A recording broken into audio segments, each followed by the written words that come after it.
All right, so we are going to get started with Megan Chan. So excited. And of course, you've all read a bit about her background from her bio, but it's always nice to be able to hear a little bit more in real time.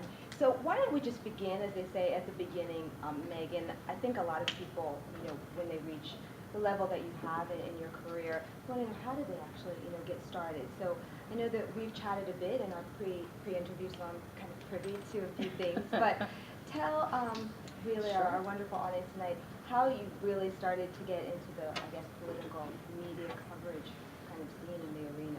Sure.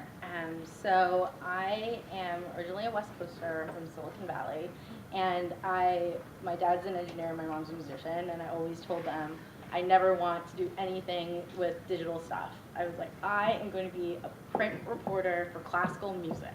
That's what I want to do. And so I went to USC as an undergrad, went to Columbia, got my MS and my MA from the journalism school there, and was well on my way, got a fellowship at the Wall Street Journal to cover classical music in Belgium, and that was like spring break for me, which probably shows you how exciting my life is. But I had so much fun, and I got to do just tap into the European classical music market and do all these stories. But sort of when it came time to look at my career and sort of where the ship was going, it's like classical music is sort of a very niche industry within a shrinking industry. So I need to sort of figure out exactly what I'm going to do here. And so I got really lucky, and afterwards I got a call from USA. Well, I've been talking to USA Today for a while. One of my super bosses, Jim Welch, is actually over there, not to embarrass him at all. And they were like, well, we know you have this big features background, but how would you feel about joining sort of the harder news desk, the news site? And I was like, yes, let's do it. And so I went in as assistant news director, which meant sort of running the homepage, and there's a lot of shock there because one of the homepage shifts is 10 p.m. to 6 a.m. So that's really fun to do as a young person. But it was great, and USA Today is such, it's a very different take on the news than where I had been. Columbia is very, very traditional, and the Wall Street Journal sort of falls into that category too. But I'm also a pop culture junkie, and so it was fun to do that. And I got to go work for Jim in sports and like volunteer for the Olympics, which is like their marquee event that they get to do. So I got to do a whole bunch of stuff on the news desk, and while I was there, I sort of became the like Saturday person. I was like, oh, traffic is not doing well. What should I do? I was like, you know what? Pandas, panda photo gallery. And I was like, you know what else people like? They like quizzes. So from there, I developed this like news quiz. It became one of the most popular items on the site every week. It really got me in touch with the development team. We were talking about how do we create an interface that's better for users? How do we track them and their scores? How do we make it more fun? And so sort of moving from that and being a big news junkie, I was like, okay, well, I got to sort of like do my time in sports in the Olympics. What do I want to do next? And I was like, 2012, that is going to be the white hot center of the news coming up, right? So in 2010, I sort of moved over to the Washington desk, became the online Washington editor. And I was responsible for all the live election results for the midterms, which was really exciting and such a cool project to do. And I also got to do a lot sort of like setting best practices for, our social media strategy, which we didn't really have then, for our two Washington blogs. I say our, for their two Washington blogs now, for On Politics and then the White House blog. And got to do a lot of fun stuff. We can talk like maybe Bin Laden, the night Bin Laden died was, such an incredible experience. And as a very young journalist, you kind of have to learn everything like as it comes, and learning stuff that night was really an incredible experience. It was the night after the correspondence dinner. Everybody was exhausted. Our White House reporter was actually the chair of the correspondence dinner that year, so we had a lot to do with it. And he was understandably very tired. And so that night we got the calls, and so I was the one who was kind of taking the feeds from our different reporters, like putting it in the blog, cropping the photo of a Bin Laden. And we knew it was Bin Laden before we could really publish it or say it. So I had to have it, but like not publish it so we wouldn't get in trouble. And then once it happened, like have the lead written, take all the feeds, write it, push it out, write the headline for the homepage, rush over, safely drive to the office, turn on the video live stream from the White House, run and put the code back into the blog, like do kind of all of this, and then also work on like our bigger graphic about the raid. So sorry, that was a little bit long-winded answer to that. And so from there, I got really lucky, and Politico sort of created this new job for me, which is a bunch of different things, but sort of broken down into two. One is that I will run the site for a couple hours every day. So that's determining, where stories are getting placed, what the headlines are, sort of running that team of, we have a team of producers who really do the hard work there, and getting everything kind of out on the web that you see with the beautiful photos and the teases and all of that sort of thing. So that, and there's a little bit of editing in that. The bigger part of my job is really being the editorial lead for a lot of our digital products. So, the biggest thing for me was, again, the 2012 live election results, which is what I had, sort of my big 5-year plan in journalism. I was like, I want to be really involved in 2012 somehow at a major news organization. And I got that opportunity to do it at Politico, and I think our maps turned out really well. I'm definitely interested to hear feedback from you guys about what you've seen out there. And the thing there is being able to sit in between editorial and the digital development teams and sort of speak both languages, what you don't know what you know, using those journalism skills sort of within the company to find the right information. What I think is so fascinating is that, you were at USA Today at a very, very important time. I mean, I think when we talk about tech platforms, right? And so was that challenging, or really, I don't know, a gift to be working at a major news organization where it was this kind of online thing? Was it great to be able to take the ball and run with it, or was it harder to maybe get the support and the resources that you needed? A lot of times, obviously, when we have new technology, new developments, it's both, right? It's kind of an opportunity, but also very challenging at the same time. Did you experience that? Yeah, definitely. I mean, I think it's, for me, so exciting. And I think that, the leadership at the time was sort of there's this thing called Facebook, and we need you to figure out how to handle it. Uh-huh. And so it was sort of a team of people. Really, I'm not going to take credit for all of it. But I think it's really great because you get the chance to learn from people who've been in the business forever and have an incredible amount of institutional knowledge and expertise. And you get to say, okay, let's pluck the top 10 great things that you do in this realm, and let's translate it onto this platform. And how do we do that? And I had always kind of in my mind felt wow, I'm so lucky to be at USA Today because I think it is the perfect brand that was positioned to go into the digital age. And I think there's discussion, of course, there are tons of competition, but they're so focused on graphics and that sort of short burst of information, right. And condensing it. Right, that sort of tailor-made, exactly. And I'm sure helped with your position now today. So tell me a little bit what your day consists of at Politico. I mean, if there's any such thing as a typical day. I'm sure yesterday was not a typical day. Sure. But just to give people in the room a sense of what it's like to be, a senior editor at Politico. I know that you've talked about kind of wearing two hats a bit. What do you actually have to do primarily? Sure. So, our slogan is "Win the Morning." So we are all up very, very early. My colleagues are probably up much earlier than I am. They put their morning newsletters that you guys, I hope you're all subscribed to.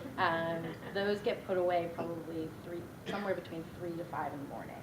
And then you'll get them into your email box. So there's a lot of work that is going in the morning. And so I sort of adjust my schedule somehow. I'm responsible a lot for kind of looking at our referral traffic, looking at what other sites are picking up from us, that sort of thing.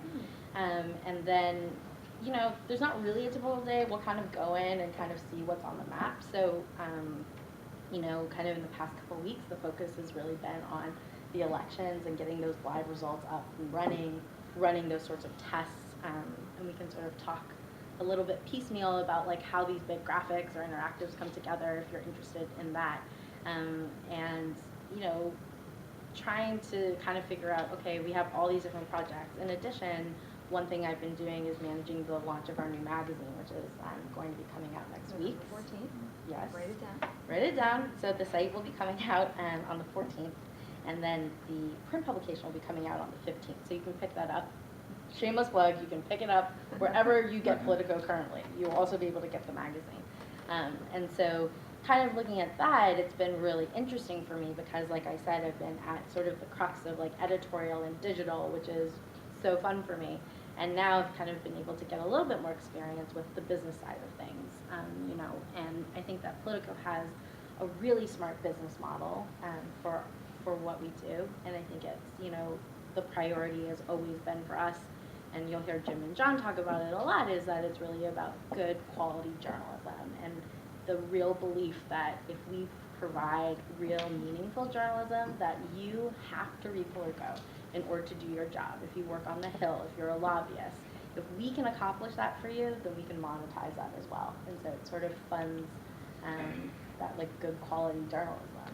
Well, I think and this is a perfect segue into my next question, because I think you and I spoke a little bit about that kind of balance, which is really, I think, looking at language and editorial and managing that in addition to the data. And so everybody now is talking about, particularly in journalism, data-driven journalism. How do you actually balance that, and what is that like? You know, if you can kind of describe a little bit about handling analytics, metrics, et cetera, at the same time that you're looking at really just language, grammar, et cetera, for our audience. Sure. So traffic is a huge thing, and you've certainly seen a lot of journalism sites who've sort of popped up, like Huffington Post and BuzzFeed, who are major traffic drivers. In addition, and by that I mean they refer a lot of traffic out, and they also receive a ton of traffic. And some of their journalism is really designed around that, like things like listicles or things that you, in your mind, you know what they are because they're going to go viral, and you know immediately what they are. Mm-hmm. You know, there's a lot of focus on search engine optimization. So we could have a great story about, for example, like today, Terry McAuliffe came out at the press conference and said, you know, Ken Cuccinelli didn't congratulate me. He didn't call me, right? So there are a variety of different headlines that you can think of from different news organizations, and I always think it's like a very fun practice to go through and be like, what's the New York Times headline? What's the Journal headline? What's the HuffPo headline? What's the Drudge headline? And they're all very different. But like, you know, when I think about it, I think, okay, well, if somebody heard that on the news, what are they going to search for? So like, you kind of know that Virginia governor is going to be a very highly searched term. So you have to think, okay, what is the content I have? How do I deliver it the best way? And so like, there are sort of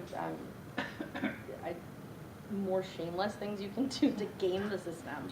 But I think it's really, you know, saying like, hey, internet, I have the best wrap-up of this press conference. You're going to want to read it. And so how do I get this to you? And knowing that, you know, Google is probably the biggest search driver of traffic, or Yahoo, or any of those bigger search engines, like how do I get them to comb that story?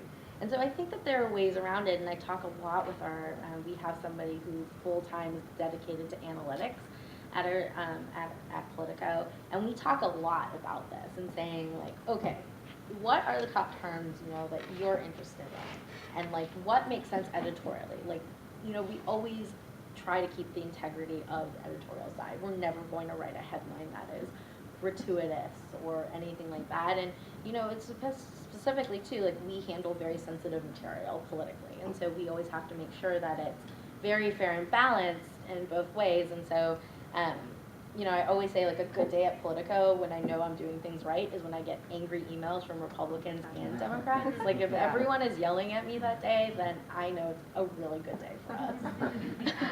I love that measure. Right? Yeah. But I think that this speaks to really just a change overall in journalism when you talk about analytics and SEO, thinking about your job from the business perspective, and then obviously as a journalist. I think your background, as we talked a little bit about before, coming from USA Today, really puts you in like a killer position. Two quick questions. Do you think that that's going to be, that background that you have is going to be the future of what journalists are going to need to have as they, you know, are armed to do their job? And I just happened to see just a little excerpt from this book that a very well-known professor has out just about changes in our society, and he just essentially says that being average no longer cuts it, right? And being average essentially in journalism may or may not cut it anymore. What do you think about that? Sure. So the answer to the first question is, I definitely hope that my skills are the future of journalism, because I would love to keep my job and stay employed in them.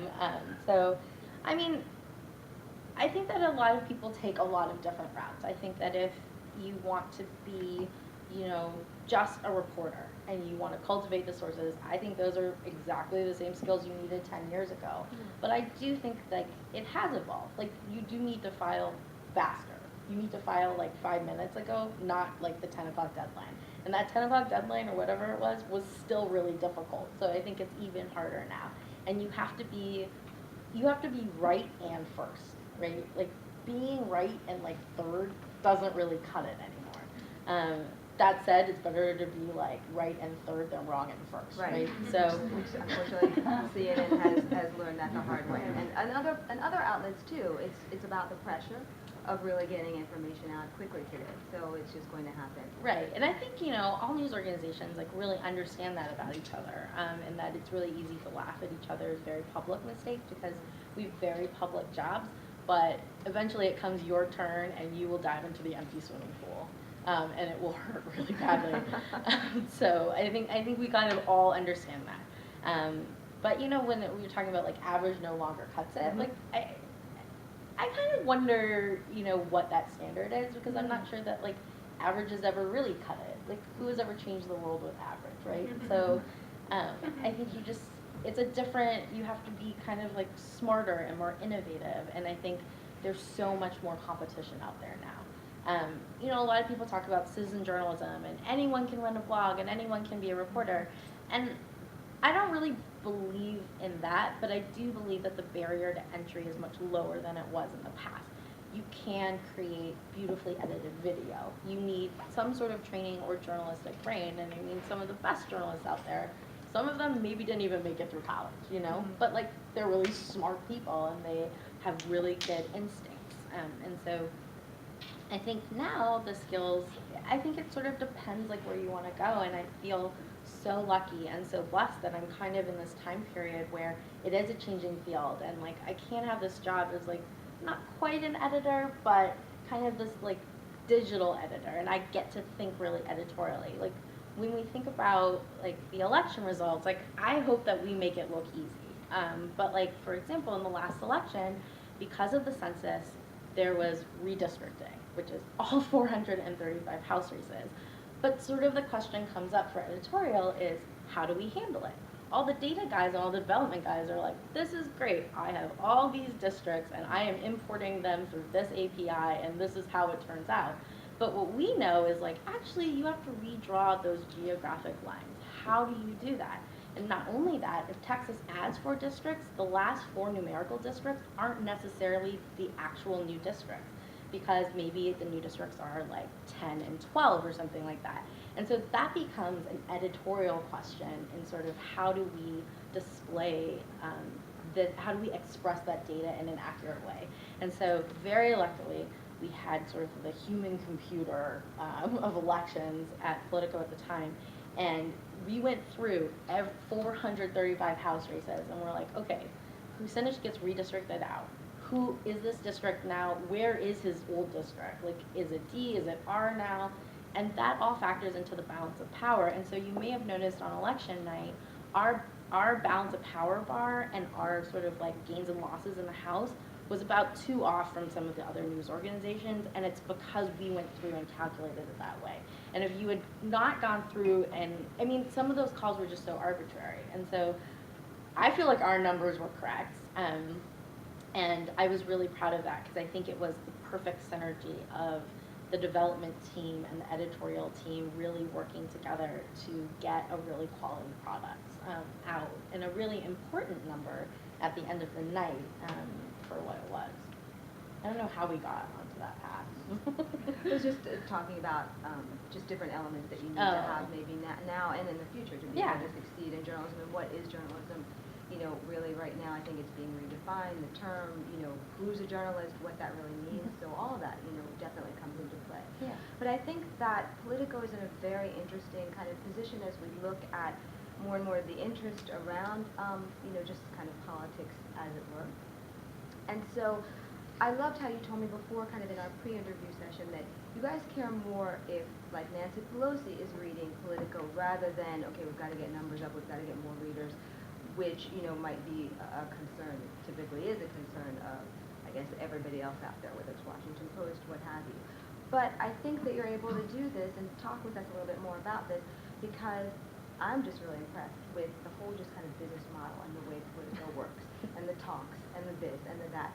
How does that actually like come into being, or is just partially people like yourself being incredibly creative and understanding how to almost repurpose the content and the mission, but in an amazing way? Thank you. That is very generous. Well, I've been to a couple of events, so I'm not, I'm not BSing. I don't like say it unless I really mean it. So I've been to them. It's really hot, and you can see how everything works amazingly well together. I mean, I think that the founders of Politico really laid out a really important vision for what Politico was going to be. And I think that they knew that, essentially what they always say is, like, we want Politico to be what you need to do, what you need to read to do your job, because we know that's what's going to make you pick up that paper in the morning.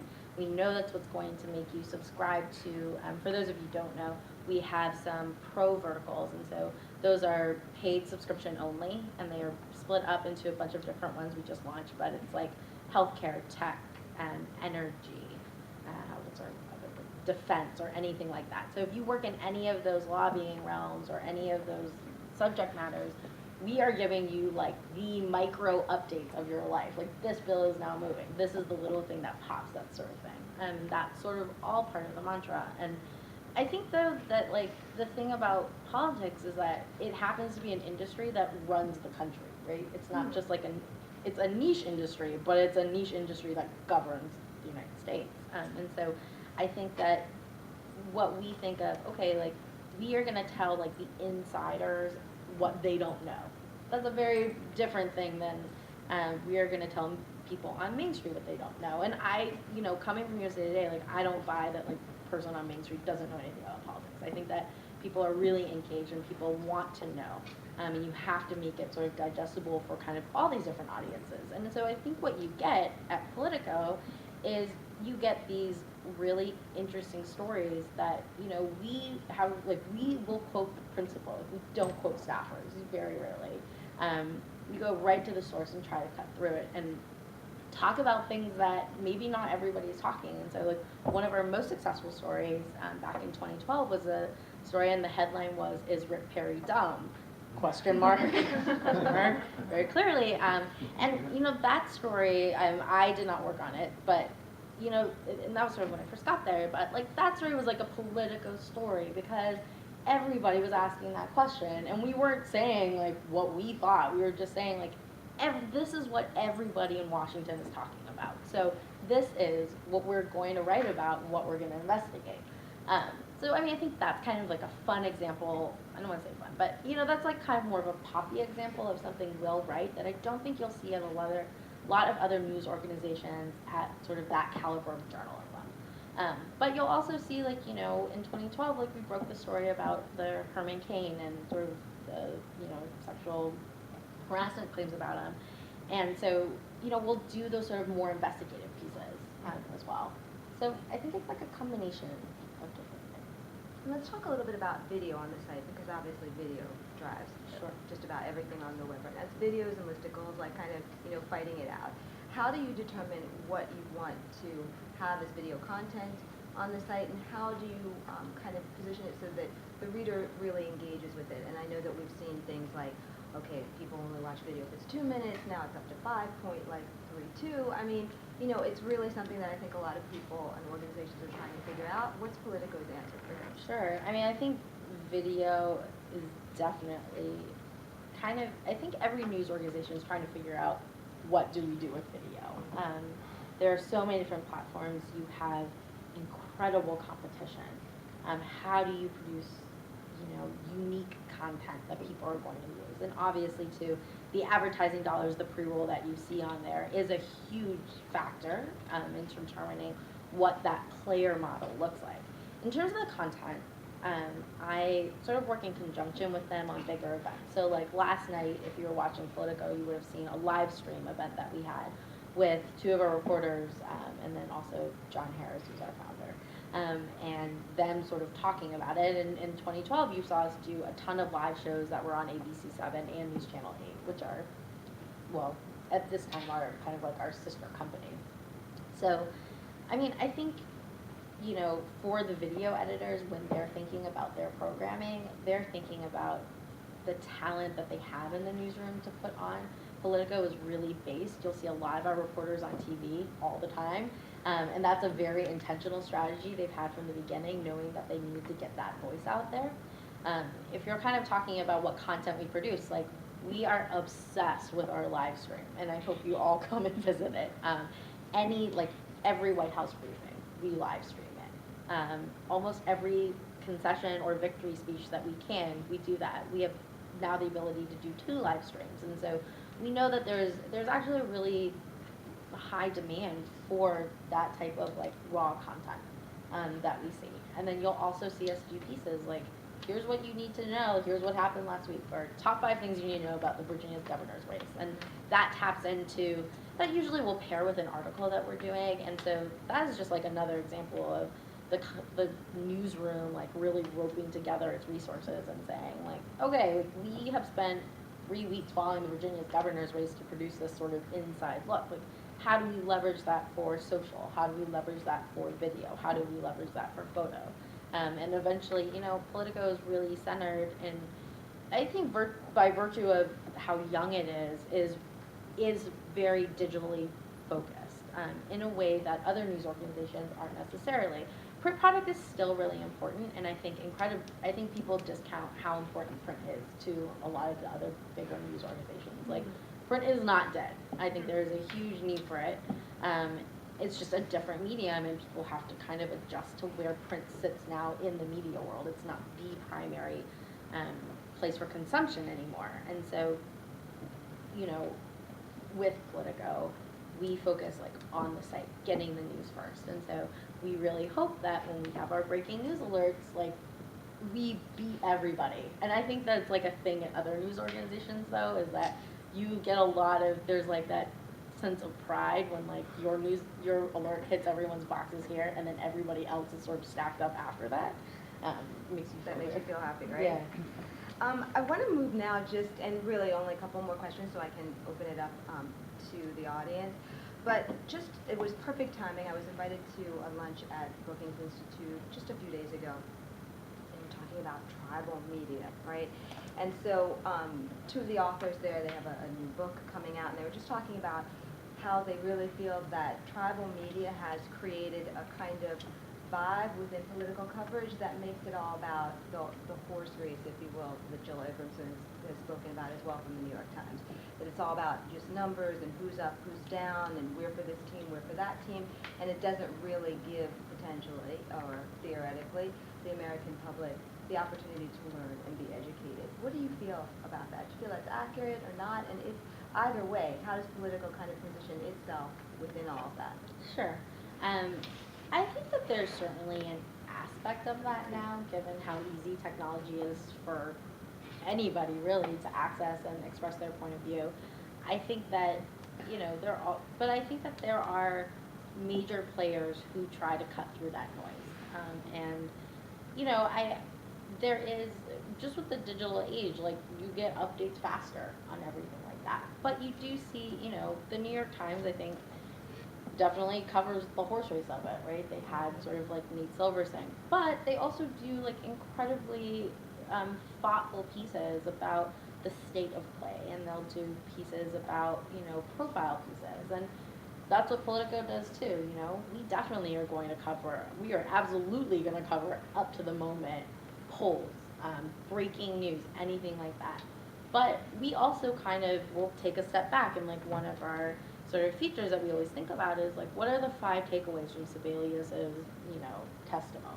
What is that? How do we cut through the noise on that? And then eventually, like, we'll have the analysis up. And so I think we offer kind of everything for everybody, and depending on how you want to consume it, you know, here's the information. Here, if you want to read the analysis and hear what our Obamacare expert David Nader has to say about it, here it is. If you just want to read the TikTok, here it is too. Or if you just want to watch the raw testimony, here it is too. So really making sure that you can engage whoever's coming down the pike, depending on how much they want to get into it or not. Yeah, I think so. And I mean, I'm a huge believer in just, you know, and this is maybe my most annoying quality too, like just knowing everything. Like, just consume everything. Like, read as much as you can. you know? And so, like, I love that we produce that type of content. And we really hope, you know, and that type of content too, like, it can be quick and it can be sort of, you know, these off, you know, hit by hit or something like that, but it's still smart, you know, we're still quoting people accurately and we're not at some random rally or some random speech. Like, we don't have, actually Politico's a lot smaller than I think maybe some people think it is. So we don't have a ton of resources, you know, we do, but the editors there are very strategic about where they send people and, you know, how we're covering everything. So I think this is a great, like, kind of segue again into the last question. How does all that pertain to, of course, the elections which just took place yesterday? And you and I were saying, of course, there were not really any major surprises from yesterday. Of course, the Virginia race, though, very close. But how does that kind of come into, you know, as I said, into play when we're looking at Politico being able to cover all things for all people, depending on whether you're looking at the mayoral race in New York, of course, Governor Chris Christie, et cetera. Sure. I mean, I think I might scale back a little bit on the all things to all people. I think what we want to be is sort of the authority on political journalism, you know, on in terms of journalism for that night. If you wanted to know the real details about, like, one of our stories is sort of like how McAuliffe came so close in Virginia, like, why did that happen? You know, everybody's up in the polls say so much. And that's the thing that we're going to cut through too. But we also had the story that was sort of the very classic journalism lead-all with, you know, exit polls say this is what McAuliffe camp, this is what Cuccinelli is saying right now. You know, and so my major pieces of that night and what I think most people actually really look for on these nights is the actual numbers that are coming through. And usually we'll see that the analysis and stuff like that will often do better the next day than it will in the moment. And I think that there is, you know, outside of DC, I think that there is, I mean, Virginia is a special example because, you know, DC and Virginia are fairly synonymous, at least in this area. But, you know, even when we see like hot races in Missouri or Texas or something like that, like there is a huge thirst for that kind of data and that kind of knowledge, I think, out there. And there are people who are really serious, and I think from either side want to see somebody down the middle, like playing tough on both sides. And I really hope that Politico accomplishes that.